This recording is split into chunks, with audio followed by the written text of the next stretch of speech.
Eu estou aqui com. Acabei de assistir uma palestra com o Nelson Vilhena Granado.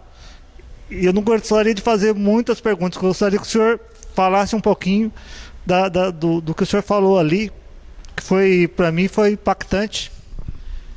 Pois não. Eu seguro o microfone e você? Pode segurar. A nossa palestra, ela foi, quando eu aceitei o convite do pessoal da região, é porque o Renato tinha assistido uma palestra nossa há cerca de 7 anos, em 2009, em Guaratinguetá, e o tema naquela ocasião foi sobre o Mestre Jesus. E eu falo sempre, eu não sou cristão, eu tento ser um seguidor dos ensinamentos desse rapaz incrível chamado Jesus. Seguidor dos ensinamentos e não seguidor dele. Eu não tenho o rótulo de ser cristão. E nós entendemos, ou eu entendo, que seguir os ensinamentos é tentar fazer com que no dia a dia, em nossas atitudes, nossos modos de proceder, nossos gestos, nossos olhares, nossos sorrisos, quando eu lavo roupa, quando eu dirijo o carro, quando eu cuido do filho, da esposa, eu vou demonstrar aquilo que eu suponho ser um caminho de paz e harmonia que o Mestre passou para a gente. Essa é a postura. Foi parte da postura da palestra que nós mencionamos, ou nós fizemos hoje. Na verdade, a palestra hoje ela foi mais do que isso, porque nós viemos para falar sobre hipnose, como que a hipnose, que é uma técnica incrível, pode alterar posturas, ou modificar comportamentos, ou reprogramar estrutura de vida. Imagina alguém que fuma, que é dependente, ou que tem depressão, medo, pânico, bipolaridade, é gago, ou tem uma distorção qualquer, insônia, tem medo de dirigir, e assim vai. Tem somatizações que não são acusadas pelos exames comuns, porque não são problemas físicos, são problemas psicológicos. Pois bem, com a hipnose, nós conseguimos ir lá no seio, lá no meio, lá na origem, na raiz do problema, e ao pegarmos essa raiz, e se nós trouxermos para fora, o paciente que ficou livre da raiz vai ficar livre dos problemas. E é muito comum, nos anais da medicina, muita gente com um problema complicado, e no momento em que se descobre o problema, descobre a origem, a fonte, o problema desaparece. Pessoa que está cega volta a enxergar, que está paralítico volta a andar, que está com problemas gástricos fica curado, que está depressivo volta a ter uma vida, ou bipolarizado, ele volta a ter uma vida harmônica. E quem deu essa receita foi o próprio Mestre Jesus. Conhecereis a verdade, e a verdade vos libertará. Eu não preciso, eu entendo que há caminhos estudiosos das escrituras chamadas sagradas, que sabem muito mais a Bíblia ou de outras escrituras, muito mais do que eu. Mas é importante que nós, sendo leigos, possamos caminhar em cada momento diante da vida com todas as agruras e tentações, mas fazermos na nossa vida uma vida de paz, uma vida de objetivo em direção aos sonhos, porque o sonho, a felicidade não é quando eu chego, é em cada momento. Eu vou ser feliz quando eu chegar lá? Não, eu sou feliz agora, quando eu converso com você, com você, com você, com você, com você. É nesse momento que a gente faz a vida cheia de felicidade. A minha ligação, meu link com a ufologia começou, não tenho certeza, assim. Eu nasci em São Vicente, a primeira cidade fundada no Brasil, aqui em Santos, aqui numa ilha de São Vicente, que tem duas cidades, Santos e São Vicente. Eu nunca morei em São Vicente, nasci e morei em Santos até 20 anos de idade. Lá eu fiz lá era primário e o ginásio e o colegial, fiz em Santos. E depois fui para São Paulo para estudar engenharia na Escola Politécnica. E depois física. E só depois que eu fui para a Faculdade de Medicina da USP. Mas em Santos, aos 12 anos de idade, por volta disso, 10 anos, eu não tenho certeza, estavam saindo, eu estudava no colégio do bairro do Macuco, e os coleguinhas, por volta das 11 horas da manhã, meio-dia, eu não sei, era uma manhã muito bonita de sol, e nós vimos objetos discos voadores, fica mais fácil dizer, fazendo evolução nos céus de Santos, ali perto do Canal 5. E aquilo foi uma marca bastante intensa num garoto de 10, 11, 12 anos de idade. Que ano que é isso? Que ano que era? 1952. Eu nasci em 42, 10 anos de idade. E essas marcas do avistamento desses discos voadores deixaram em mim estímulos para no futuro despertar na forma de comportamento. Circunstancialmente, e no livro nosso, e esse livro inclusive estou dando para o grupo, para vocês, tá? Esse livro é para vocês, e numa próxima vez eu faço uma dedicatória, ou agora ou logo mais. A dedicatória desse livro para vocês todos e para quem for um dia comprar é esta: que a luz do mestre seja a diretriz de sua trajetória evolutiva. Posso entregar para você? Depois você passa para o pessoal, depois eu marco aí.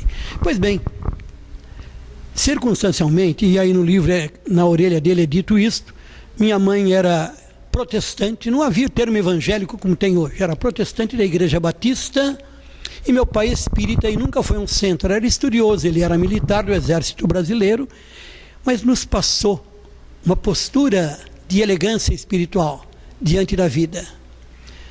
E minha mãe também, nunca falei palavrão durante muito tempo, nunca fumei durante muito tempo, etc, etc.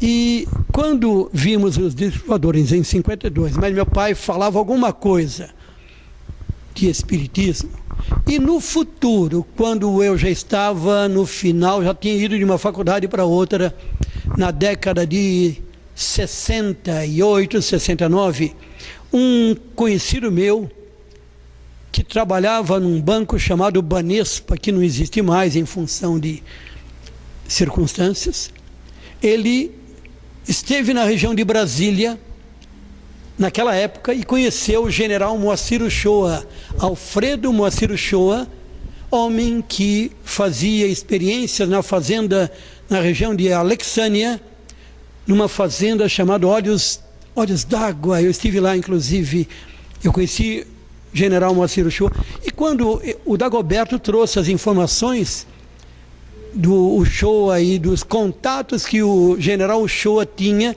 general Uchoa era engenheiro civil, general, foi presidente da Academia Militar das Agulhas Negras, ou seja, um homem de porte, né?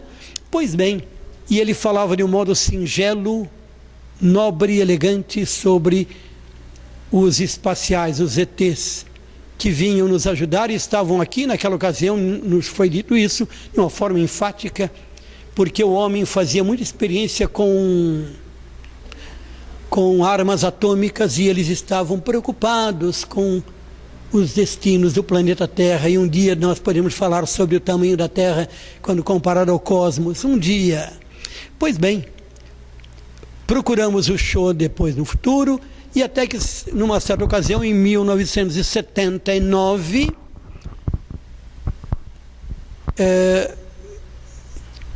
os amigos de fora também nos orientaram a montar uma comunidade rural alternativa na região na mesma latitude de Brasília, na região de Séries, em Goiás, e para lá nós fomos, eu esposa e 3 filhos, largamos tudo, inclusive certos status na vida acadêmica e na vida profissional. Lá eu tive mais um filho, são 4 filhos homens, eu tenho 8 netos hoje, e ficamos lá durante 5, 6 anos, ou eu fiquei lá durante 5, 6 anos, na região de Ceres, de Rubiataba. Lá eu acabei lecionando física, biologia, matemática, etc., em escolas da região para me sustentar, e voltei para São Paulo em função também de circunstâncias. Mas lá tivemos avistamentos, e foram muito bonitos. E vejam quanta coisa foi se unindo, e a ufologia acabou fazendo parte da minha história. Por isso, quando nos convidaram para virmos aqui, é porque eles já tinham conhecido nosso trabalho diante da revista UFO, por exemplo, e nós mesmos, junto à revista UFO, como estudiosos ou buscadores do assunto. Por isso, estamos aqui. Mas o nosso caminho é hoje. É como irmão de caminhada aqui na Terra. Porque não adianta nada eu não entender aqui o meu companheiro e querer conhecer quem está lá fora. Vamos entender quem é esse rapaz aqui, e assim vai. De coração a coração. Aguardo. O meu telefone. Liga para mim, gente. O DDD é 11. Telefone celular, gente, é claro. Só para dizer que pode pagar menos ou mais, mas liga a cobrar, depois eu mando o WhatsApp, etc. É 991293872. Vou repetir. 991293872. Liguem para mim. Bem, esse livro, eu tenho outros que se esgotaram, mas esse livro em particular é um depoimento. Eu digo a vocês, eu mesmo me surpreendo quando leio esse livro. Eu fico emocionado em alguns momentos, em tudo que eu leio nele, porque foi passado por amigos, eu diria de outras dimensões. E também, é claro, nós temos nossos estudos, nós também fomos buscar conhecimento na Bíblia, no Novo Testamento em particular. Esse livro pode ser adquirido normalmente por mim. Eu mando pelo correio, ou me procure em São Paulo. Meu consultório em São Paulo fica na Aclimação Cambuci, Vila Mariana, numa avenida chamada Avenida Lacerda Franco. Conhece, paralela Lins e Vasconcelos? Avenida Lacerda Franco, 1047. 1047. Agora, se vocês entrarem no meu site, é difícil. Eu vou tentar dizer agora, mesmo que seja complicado. O site é o www. Vem uma palavra difícil.com.br. Essa palavra difícil eu vou falar diversas vezes, tá bom? Lendo fica assim: Fision. Soletrando é P de Papa, H de Hotel, I de Índia, S de Serra, ou de Serra, I de Índia novamente, O de Oscar e M de Mike, numa linguagem da aeronáutica ou da marinha. Numa linguagem popular é P de Papai, H de Homem, I de Igreja, S de Sapato, I de Igreja novamente, O de Ovo e M de Maria, de Mamãe, de Mamão. .com.br. Aí lá vocês têm inclusive o que eu faço, meu consultório. Eu trabalho com hipnose clínica, eu trabalho com reprogramação neurocomportamental, reprogramação de vida, colocando programas novos no HD neurocomportamental de quem me procura. E nesse site há alguns vídeos meus, mas, gente, hoje foi muito bonito aqui. Falamos o mestre e sempre é confortante, eu me sinto muito agraciado quando falo dele. Ok? E quando eu falei agora há pouco que não sou cristão, é que eu tento evitar o rótulo de ter time de futebol, partido político, grupo religioso, e tento, por isso eu falei, eu tento ser um seguidor dos ensinamentos do Mestre. Muita paz e luz, meus amigos.